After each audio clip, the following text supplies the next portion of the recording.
Emily, thank you so much for coming. Very excited to hear what you have to say about data preservation at GW. And I'll jump in a little bit here and there.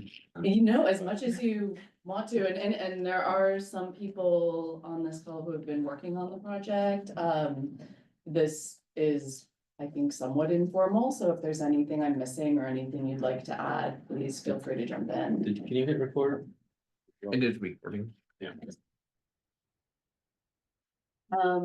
Okay, well, I'm Emily Blumenthal. I should introduce myself. I'm Emily Blumenthal. I'm a data services librarian at Libraries and Academic Innovation, housed in Gelman Library. And we're going to be talking to you today about our data preservation projects. And I will explain later why we have to be very careful about our words there. But we have been thinking about how data drives decisions. But what happens when data are lost? And so what we're going to be talking about today is how the loss of vital research data sets in particular affects public services, public trust, and policy making. And learning more about the active efforts that we're doing at GW and that are happening nationally and even worldwide to preserve these data. And for this particular presentation, I wanted to take a little more of a GW focus as well. So tried to include some of the direct impacts or potential impacts on GW. I think I'm preaching pretty much to the choir here, so I may be able to skip some of this, but in some of our presentations, we've had to justify why research data is important. I think it's not something that a lot of people think about unless you are actively working with research data. So when we're talking about research data, we're often talking about it as federally hosted in particular. We're often talking about census data, for example, that helps us understand where people live, where we can represent different interests, and also how best to allocate resources. We're talking about economic data, economics on folks' minds, often, very much, often, especially right now, but being able to know what's happening, what the impact of decisions are, and being able to understand the interplay between public policy and your checkbook. It's a checkbook a thing? A virtual checkbook. Did you on purpose choose that graphic with the arrow going down for this presentation? I'm, as a psychologist, gonna say that was probably subliminal. That's like a Freudian. Yeah. We're talking and we'll show a lot of use cases today on about health data. So I'll give a few examples of how GW researchers have used federal data to identify treatments, to identify risk factors, to identify patterns in health, either healthcare or prevention or gaps in healthcare. And often for pandemic response has been a huge area of research recently. And also we'll talk a little bit about environmental data, understanding the impacts of, again, our policy decisions on the environment, understanding how our environment is changing and understanding how to protect that, as well as how to help people after disasters. So the consequences of data loss, we chose just 3. There's more and we will continue to bring up more. But one consequence is public services are affected without accurate census data, health records, or disaster data. Critical services like healthcare, emergency response, resource distribution are delayed or misdirected. So this can affect our ability, or I don't know, our being a very general us, but the ability to respond to people in need. There's also a loss of public trust. Being able to see data and access data helps people understand decisions and can bring them on board with decisions. And losing those data leads to a loss of trust. And I think I, again, have really covered this, but like decisions based on inaccurate data will lead to unhelpful policies or biased policies. And that could be mismanaged budgets, inequitable healthcare, or ineffective disaster relief, but we'll talk about some more specific examples. So this has become particularly important, recently, I should say, as the current administration has been removing or altering federally hosted data sets.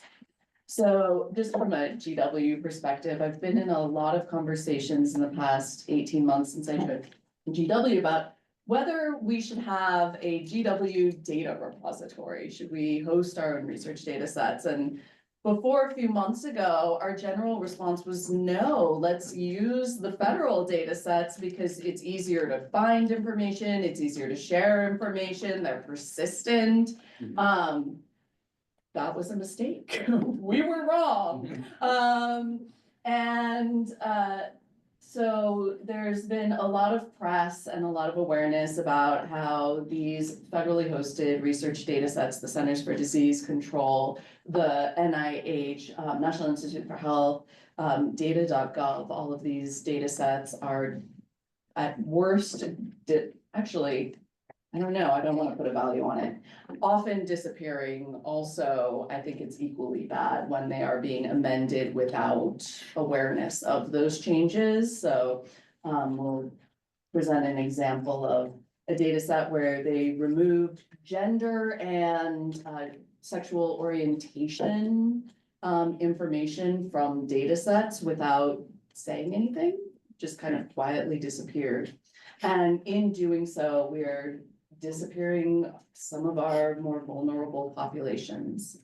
We're preventing research from being done, we, again, and they, by removing those data, researchers can't address the very real needs and experiences of those individuals. Do you happen to know if they're removing like a column that would tell you, you know, those things, or if they're removing the rows of people that are identifying this? So more Depends on the data set, yeah. I think more often they're disappearing the person as opposed to the row, column, oh wow. yeah. Okay. So removing that representation and that information. Sorry, There was a story on the radio the other day too about. It's both the data sets as well as the people who get the data. And a lot of climate data involves people going out to collect data off of sensors and remote sites, and those people have been fired or laid off. Yeah. So even if the data sets are still there, some data sets are not being updated anymore. and they're doing that with census data too, which makes it really easy to decide what data you'll select for things like redistricting for voting. I mean, if you can craft your own census data, you can craft your own electorate, basically, who can vote and where. I guess I should have started at the outset of this talk with a bit of this is gonna be a huge downer. Sorry. But maybe. It's an hopeful that they are trying to work for it. So Yeah, I good mean. open source stuff. The world we live in. It is. Oh, Bree says, in the case of NIH Reporter, where you can get data on what grants NIH are funding, both rows and columns are disappearing. Rows in that they defund and delist studies on gender and sexual minorities, and columns in that the funding code that was used to code those studies was removed overnight a couple of weeks ago.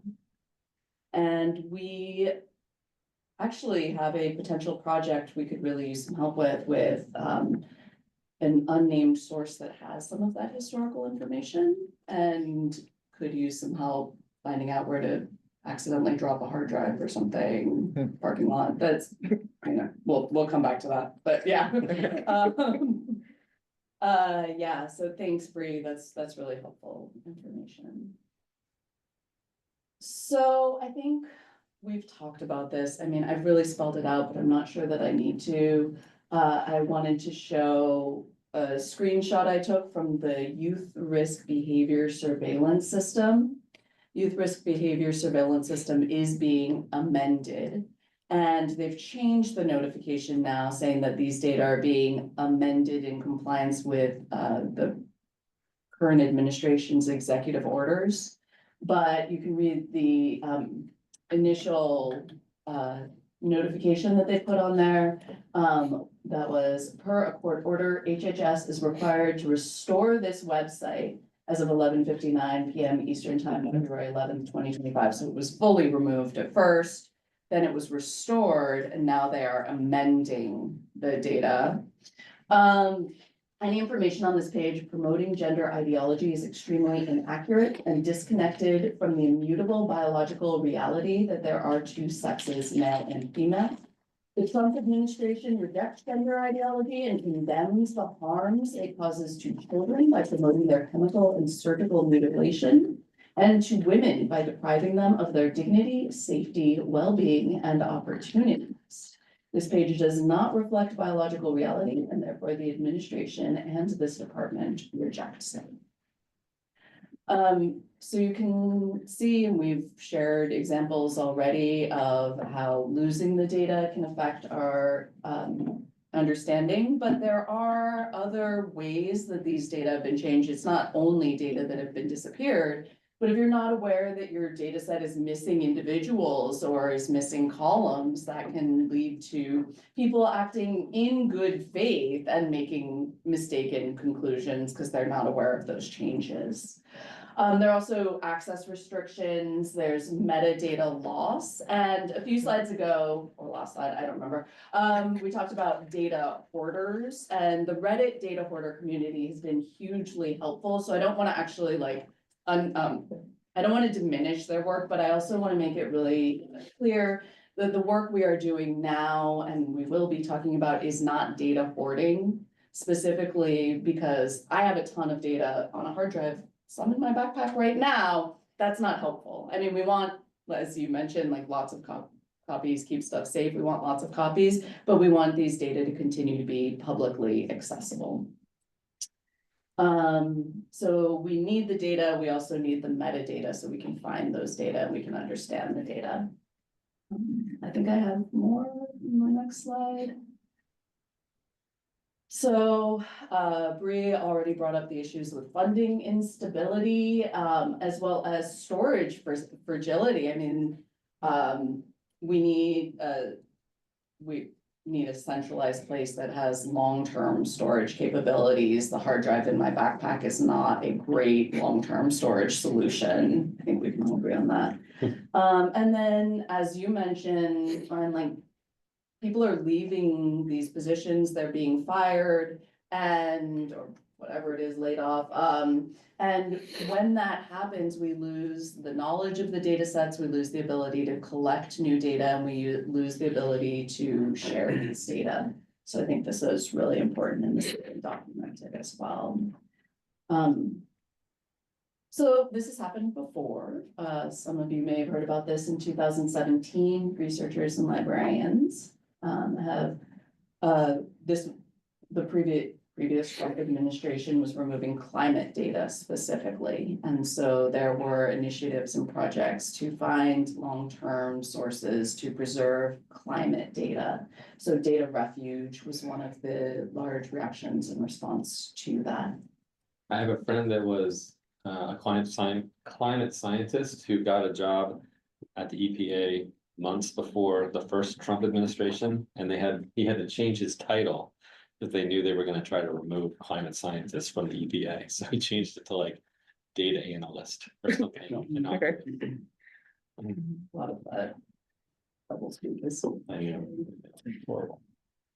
I am really excited, and if any of our scholarly technology group wants to talk about this, I have written permission from Robin. We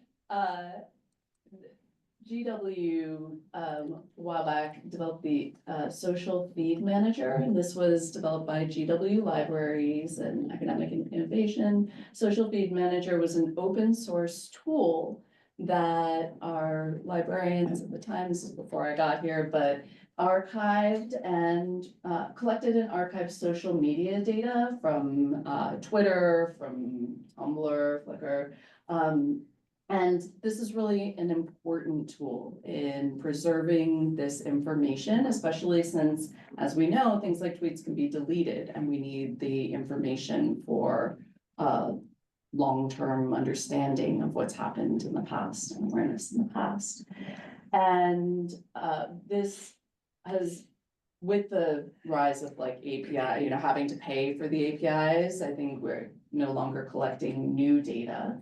But I want to go to the next slide to share that in during this time, GW was able to use Social Feed Manager to provide journalists at NBC an election Twitter data set that provided evidence of Russian bots interfering with the election. GW's name, was asked to be kept out of this reporting, so GW's role wasn't highlighted, but we can talk about it now. So this NBC data set was used by the House Intelligence Committee hearings into election interference at the time. So we do have a proven history of the importance of this data preservation work, and really tremendous work was done by GW Libraries at the time to collect a lot of data, to preserve and host these data, to share them out and make them available, to share them with journalists, and it's had a real impact. Awesome. Yeah, I'm really excited to get all that in there. So the next few slides, I tried to find some examples of how this affects GW researchers, but again, I think I'm probably preaching to the choir, so I can go kind of quickly, but I spent a bit of time yesterday trying to find GW research papers that have used federal data sets just to showcase that this is something we use, our researchers rely on, and it's crucial information. Without that information, you lose funding competitiveness or funding opportunities, assuming those continue to exist. And then we can just probably scroll out. I can share these slides out too. These are used in dissertations and theses. They're often used in capstone projects, and the bulk of the emails I've been getting are from students who have defended their thesis or dissertation proposal and were relying on, say, National Center for Education Statistics data, and now need to completely rewrite their dissertation proposal, redefend, and just start over at a time when they also have questionable funding and are not sure how long they'll be able to be here. It's been a huge problem for our students.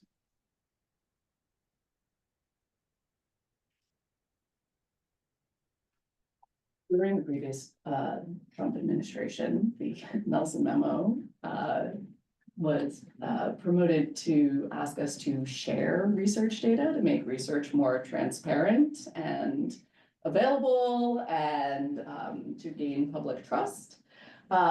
Failure to share your data set brings you out of compliance with not only good practice, but also many conditions of grant awards of funding. So you need to be able to share your data, but at the same time, they're being removed. I don't have anything more to say. I don't know if this is this still up? I don't think it is, but I'm not sure. They are reconsidering it. These are historical screenshots. So, and then they're pushing back all the deadlines for data sharing compliance. So it was supposed to be this year. It was supposed to be December of 2025 that all agencies had to comply, and NSF and NIH had already created their policies to implement this. And the idea behind it was started in the initial Trump term, and to me, it's a good idea. You're getting taxpayer dollars for this research.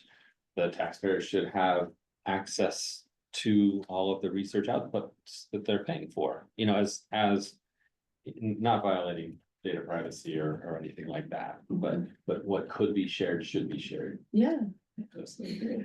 Hopefully they'll keep it going, but I'm not confident. Yeah. A lot of our classes use federal research data sets in their instruction too. I was able to find one quickly, a public health class that used demographic and health survey data. That from USAID, that of course was one of the first to fall and some of the first data to go, but we have most of it and it's being shared. That's, you know, I think a lot of students also use Medicaid data. yeah. Medicaid data is very popular in public health and policy circles. We have some of those data, a lot of those data are restricted access and we can talk about that, but that's been a bit of a challenge because we can't grab those. We want to violate laws and what we're doing at the same time this week. Totally wanna, but like, we're not, we're only getting data that we are allowed to preserve.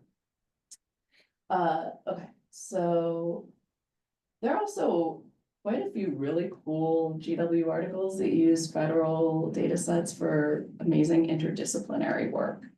And we lose that interdisciplinary, those collaborations and that new insight gained in these cases. But there are people working to preserve these data sets. This is just a very small number of groups that we have been working directly with, whom we've been working directly. The Data Rescue Project, we've been working with since really early on. And since it was just a spreadsheet of who's grabbed this data and it's become something a lot bigger.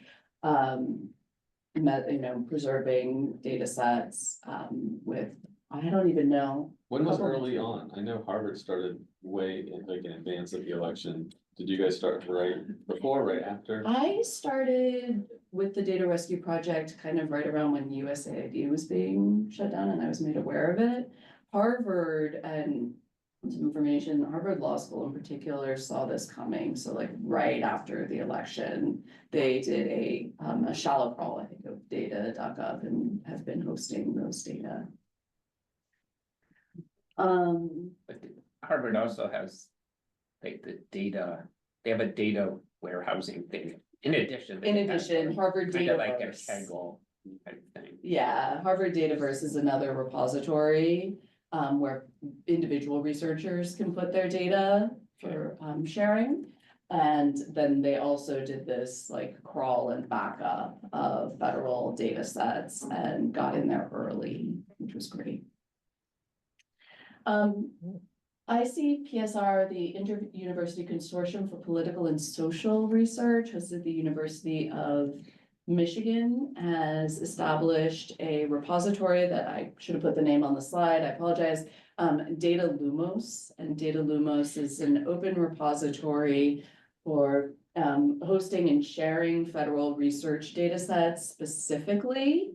And this is being mirrored in other countries as well to make sure that these data continue to be accessible. So that's just a few of the groups. There are many more doing amazing work. And if you're interested, you can look up the Data Rescue Tracker, where we've been keeping track of vulnerable data sets and identifying what stage in data preservation we're at, whether it's collecting those data, or whether they've been uploaded somewhere. And then again, just because they're shared somewhere doesn't mean they're accessible. If I have a zip file of, you know, a data set, you're not necessarily going to be able to find it. So a big part of the work that needs to be done is file organization and metadata. This is another effort that is going on is maybe related even a little bit more to the coder community, is the idea that it's not just the data. There's tools that are being built on top of that data. And so there's a group being hosted. It's a working group trying to do like a long-term sprint. We actually just had a meeting last week and it was originally it was meant to be a 9-month sprint, but then they decided, no, this is a longer term project. They want it to be sustained. So it's not specific how long the time will be, but the idea is to build resilient digital tools for climate action, and really focusing on how do you, as these data sets get taken down or pieces of the data get taken down, how do you reproduce those tools? How do you, redevelop them? Maybe it's re-engineering something from scratch, regathering the data, figuring out, is the API, is the data still there, but the tool was gone?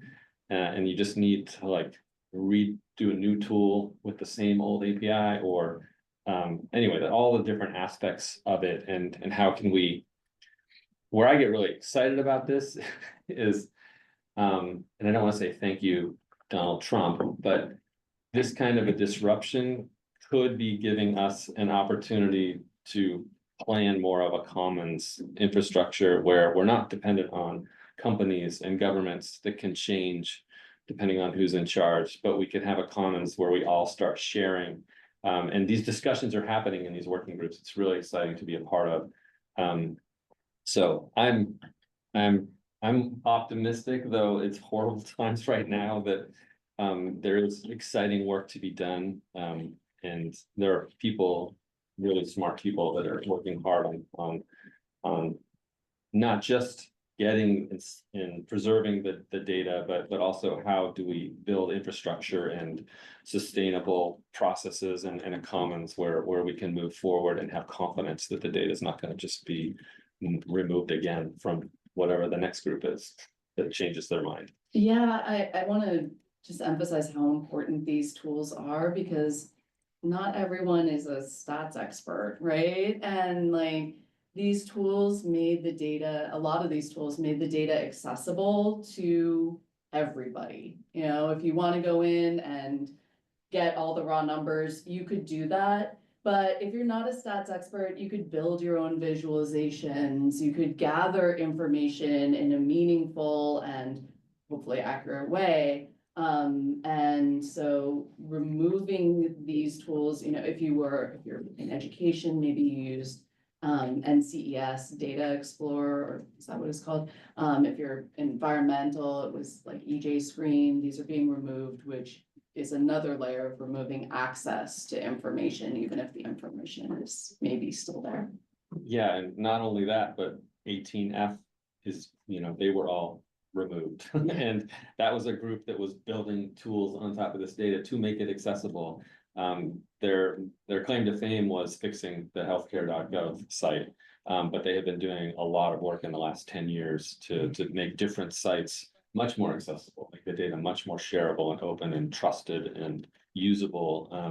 And they were all riffed. So one of the discussions we actually had in one of these meetings was, can we have a commons where we have 18F, those actual people, bring them back and have it, have them working for everybody on the globe instead of under a government organization. So, yeah.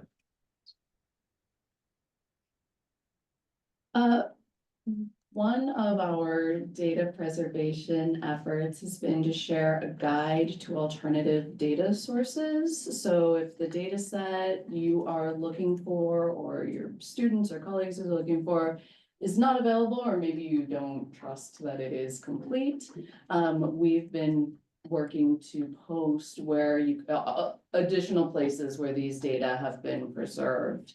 And one thing everyone can do that would super help us out, if you don't see the data set you're looking for on there, please let us know. On the side, there's just like a contact us button. It really helps me know what our GW community needs and what to prioritize.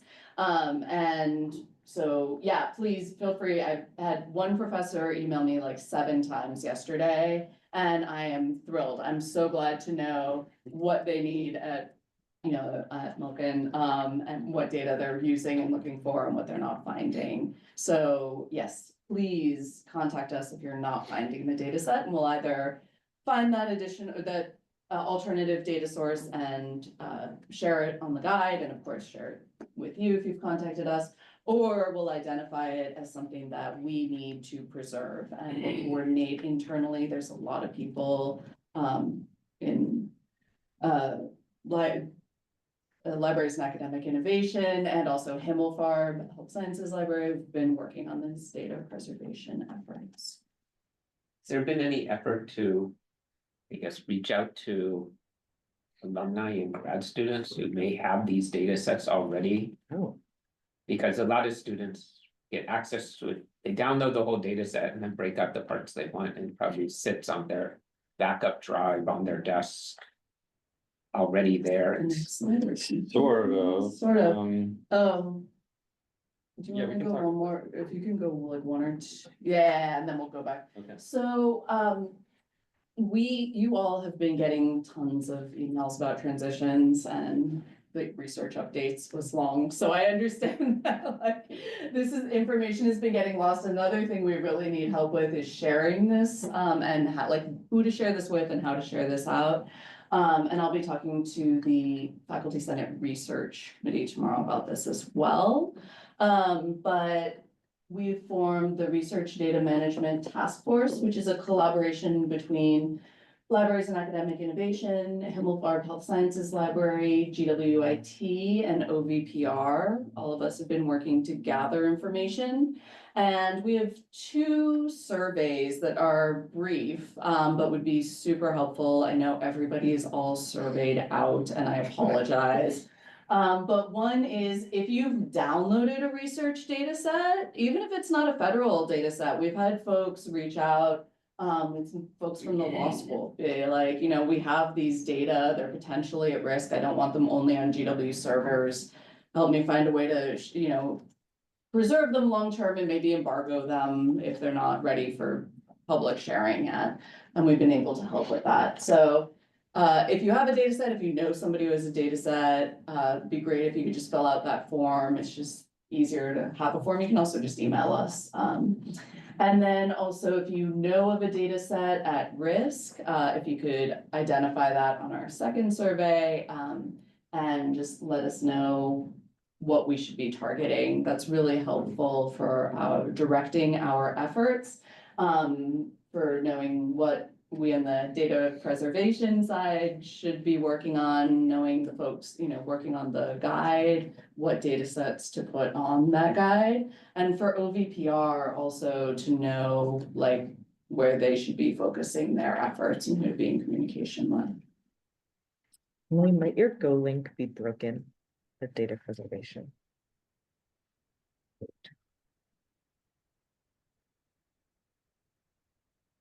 Been taken down. Oh. Assuming it's the Go link under the. It is, all right, so but libguides.gw.edu data preservation is working. Yeah. Ah, thank you for that. It's been happening. So yeah, if you go to. Oh, Bree says libguides is having. I don't know what that means, DDoS. Denial of service. Oh, Ah, okay. okay, thank you. But you can access our guide here as well. Thanks, Bree, thanks for the update. Not a problem. Okay, so the current system, I don't think is sustainable. I think it's Emily and a few other people, staff at the library doing nights and weekends of downloads. And basically what happens is this larger community, national community, people get tips, and then it gets disseminated and posted on a Slack, and there's a library Slack, and then you post it out, and then somebody raises their hand and says, I can download this or that. I had one 2 weeks ago. It was, we have a rumor that the FTC site is going to go down at 5 p.m. and it was after the conference, so I was just lounging. I was like, I can do this. So I went to the FTC site and was like, oh, okay, I think the link was provided in the Slack, and and I just started downloading everything, and thank goodness it was all very small data sets. It was kilobytes, not gigabytes or more. So I was able to download all these little CSV files fairly quickly. And then they have an S3 bucket that with instructions on how to upload the data to that. And so that was the process. But we know there are a lot of students and other staff that are like excited to help and really passionate about how can they get involved. And there's so many needs. There's actually downloading the data. There's building tools to replace it. There's building automated tools to download. So the site that I downloaded had a daily update. I downloaded it once. I just did a snapshot. I didn't build an automated tool to go in and every day re-download the next day, those CSV files. So, we're building some automated tools to do that kind of scraping and downloading, cleaning up the metadata, maybe tools to evaluate if the data has changed. Yeah, some things like that. And then actually building new, rehosting this data and building new tools on top of the data, so that it can be accessible again. So there's so much work to be done. So we just started a GitHub repo, from the OSPO and the libraries, actually through the libraries. It's open source. As sort of a trial pilot, can we use this as a way to manage the process a little bit?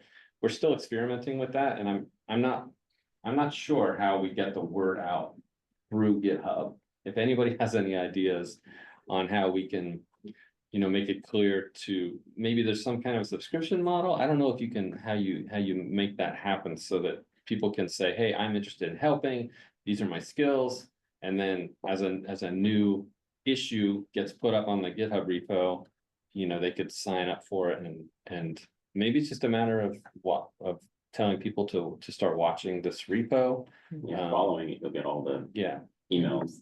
So maybe it's that simple. And then as we start adding issues, people can start raising their hands and give a plan for how they would, address those issues. And you don't need to be a coder to do it. Like, I know Yeah. we're speaking to the coders, but a lot of students want to get involved and like. I get an email like twice a day about like, how can I get involved in research at this point? It's like constant bombardment. Yeah. So I'm like, sure, here, like. We still Preserve have some an data. office of That would be undergrad great. research. Yeah, Mhm. Maybe getting them involved to create that pipeline, because their job is to get students involved in research. And we'd have to train them, though, Yeah. is the issue on what do you do, like. A lot of them wouldn't know what you meant by metadata cleanup. Oh, yeah. So that's one of the things we'd like to do is maybe post some kind of datathon here. We have on the upcoming slides, there are some upcoming datathons, but something where we could let students know how they could be involved. The one potential issue is that this is activism. We're not allowed. The guide is the first guide the library has ever had that's been reviewed by the Office of General Counsel at GW. We're not allowed to use the words rescue or activism in relation to this work, but everything else has a seal of approval. So if you are talking about this work, please refer to it as data preservation, not data rescue. We're looking at David. What's that? I know, I've been struggling with this. That's why she's talking right now. Reservation. Preserve, but, but also many of our students are on visas and we want to make, we're trying to find a way to get them involved, but also not, Yeah, it's their decision, I get that, but we also. but there are real wanna say concerns. Yeah. Yeah, we don't. I heard data resilience as well. Is that something you're still doing? I like data resilience and I have a screener app you could use. Let's see if the language would be considered not okay. Hmm. Uh, Yeah. Can I make my Might be helpful. revolutionaries joke? I wanted to call us revolutionaries preserving data. But- I'm sure Because we're GW Yeah, revolutionaries. it's just the slogan. That's like, All okay. Right? It could not be misunderstood. No. Don't do that. HIPAA. Since we're being recorded, don't do that. Data. But it seemed like it would be a great class project for like. Not the intro course, but the second course Yeah, of. Building tools off of data sets. I mean, hopefully JP will be teaching Python shiny in the fall. I will. And then you What? can. Why would I do that? Yeah. Building all these, yes, okay, so JP is gonna build all the apps. Sure. His students are gonna sign up for all It's these. mostly Claude anyway. I'll do anything. Anyway, we just started this, literally 3 weeks ago, and we're, you know, trying to find our way. So looking for help, anybody that's excited and raises their hand, we will bring you in and work with you to figure out how, you know, how best to tackle the work. Like, the work is there. It's just a matter of how best to implement our solutions and move forward. And we're all ears. Yeah, if you only have like a minute to dedicate to this, if you could share out our surveys, that would be really helpful, the surveys and the guide.